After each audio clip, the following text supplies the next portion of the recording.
We saw the visuals of the flash flood in Uttarkashi's Dharali village that left homes and hotels and entire lives buried under mud and slush. Eyewitness videos show people running desperately to avoid the raging waters only to be swallowed up along with buildings.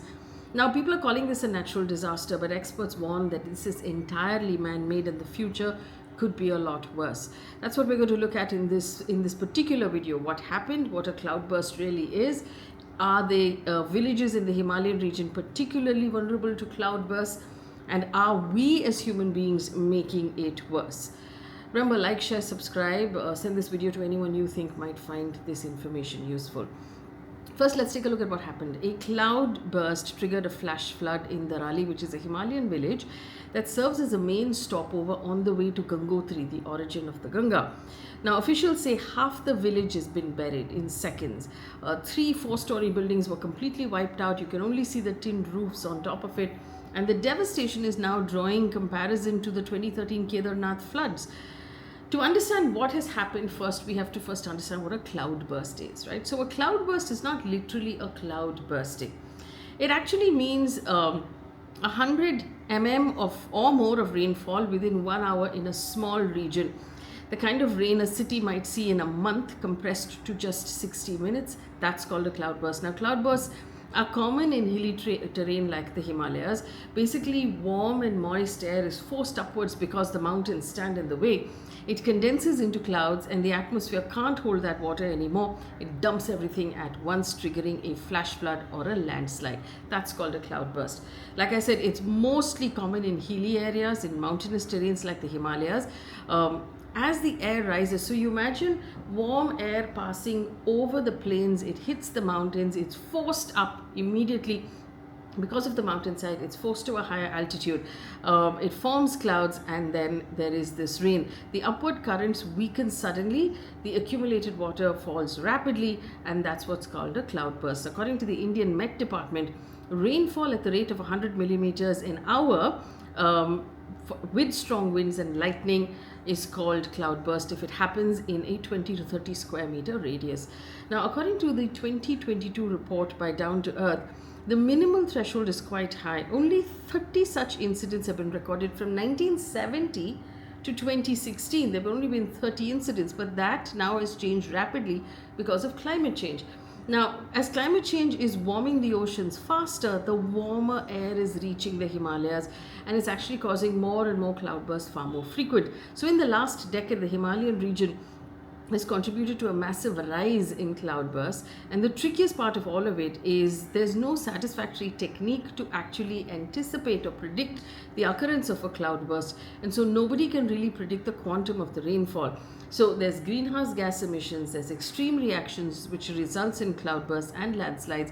This is likely to increase drastically in the coming years. Now, specifically when it comes to the Indian Himalayas, apparently it's considered particularly vulnerable to unusual and extreme climate events, including cloudbursts, flash floods, avalanches, all of which will continue to exacerbate with climate change. Now, the occurrence of extreme weather events at elevations or heights of 1,000 to 2,000 meters is actually, according to IIT, going to be, IIT Roorkee has put out a paper saying it's going to be much, much worse. Now, Uttarkashi is actually at 1,160 meters above sea level. So it's really in that danger zone. And cloud events per unit area is very high in Uttarakhand compared to other regions of the Himalayas. Now, there was one cloudburst on July 26th, another one on July 29th, but this one was the worst. And researchers called for concrete policies, planning and management by both national and global organizations to be able to manage this carefully. Now, why have we reached a point where not only is climate change making things worse, as human beings, we've made it worse as well, right? So to begin with, we know that the Himalayan terrain is not stable. It's an unstable terrain. There's a lot of lack of stability because these are young mountains and these are not stable mountains, and scientists warn that climate change is worsening the risk. Uttarakhand is witnessing faster than average melting of glaciers. which is altering river flows, and it's leading to glacial lake outbursts, flash floods and landslides. So as the snow and the ice in the Himalayas melt faster than usual, all of that will run down the rivers and it will cause flash floods. According to data from ISRO, Uttarakhand recorded 12,319 landslides between 1988 and 2023. More than 1,100 of those occurred in 2023 alone, and that is an alarming escalation. So basically over 1,000 landslides in 1 year in 2023.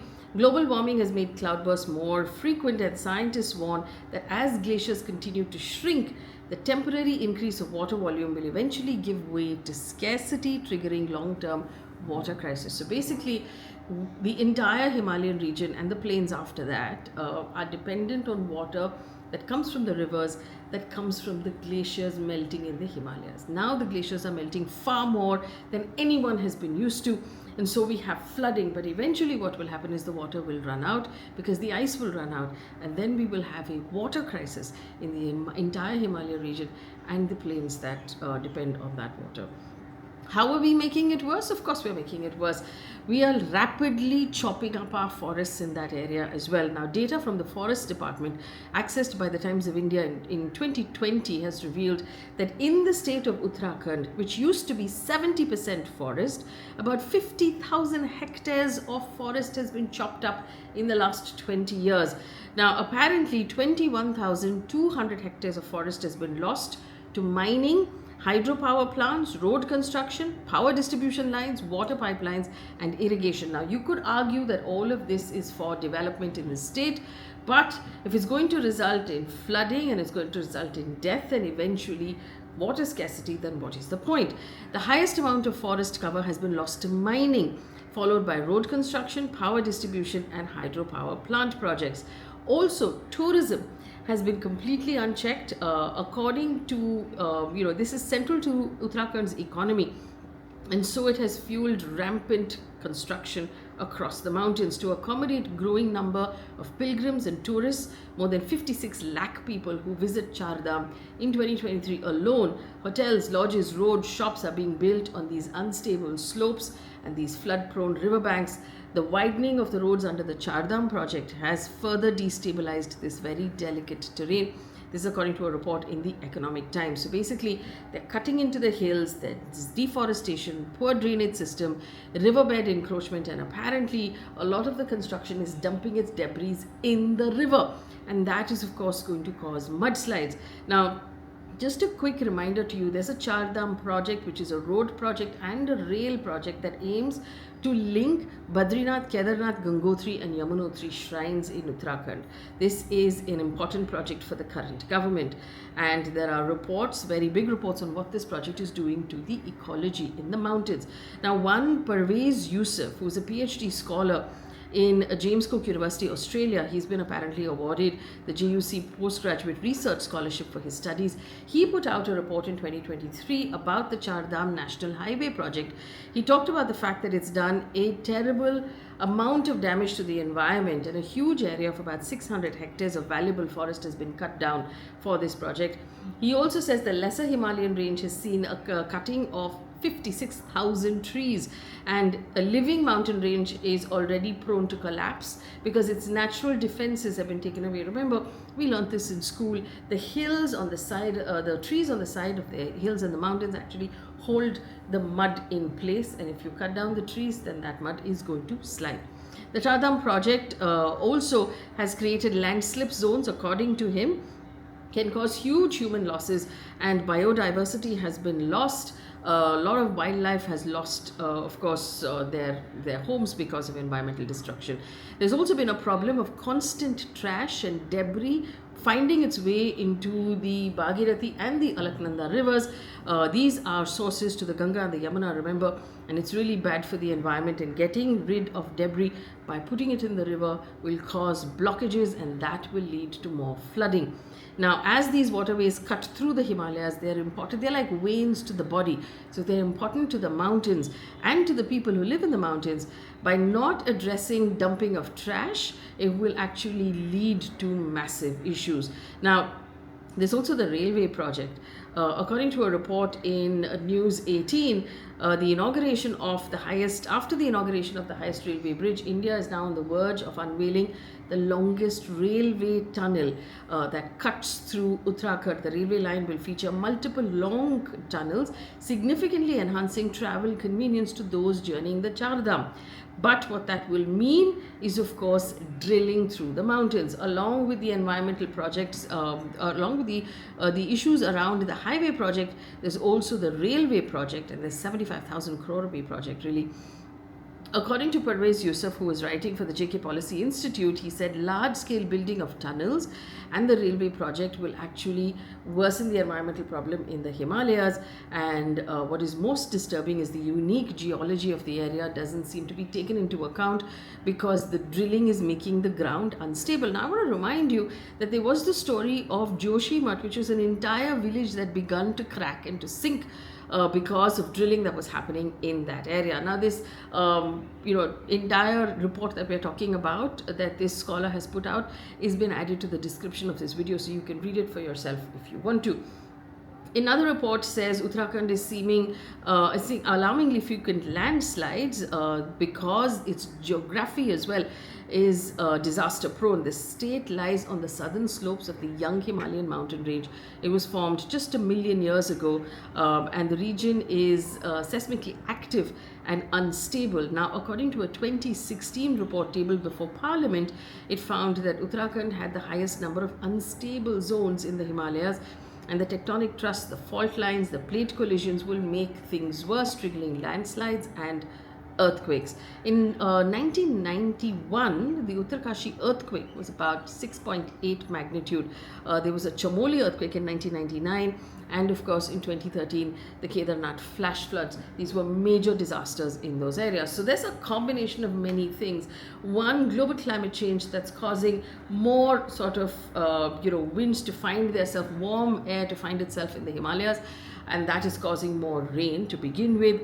To add to which climate change is making it worse, to add to which the fact that forests have been cut up, the mountainsides are being chopped up and built on and in a rather unplanned and irresponsible fashion. Plus there are large-scale infrastructure projects, mining projects, road projects, rail projects that the government is looking at that is making the entire area that is already unstable and prone to earthquakes even more unstable. So it's for the people really who live in these villages. It's a question of simply life and death. So the Uttarkashi cloudburst that we saw was not a freak accident. It's not a one-off event. This is a red flag by the river, the mountains, Mother Earth herself, warning us that things could get a lot worse. It's at the intersection of climate change, of fragile geology, of deforestation, unregulated developments. The Himalayas are India's water towers. So basically, the Himalayas are holding all of that ice. And if the ice continues to melt, then the Ganga, the Yamuna will flood, and we will eventually suffer flooding and then suffer drought and a scarcity of water. The question really is, will policymakers now treat Dharali as the red flag that it is and rethink development and plan differently? Or will the people actually be able to demand better? What do you think? Was this a natural disaster? Was it man-made? Was it a bit of both? You think that there is still time for us to stop, roll this back and think better? Because we, at the end of the day, are custodians of nature. We are custodians of the riches of the earth for the next generation of man and animal and bird. This is not ours to squander. Should we be doing a better job of planning and finding that balance, if it does exist at all, between development and nature, so that we are not only being responsibly developed but also handing over to the next generation an earth that is still able to sustain life? Leave me a comment in the comment section.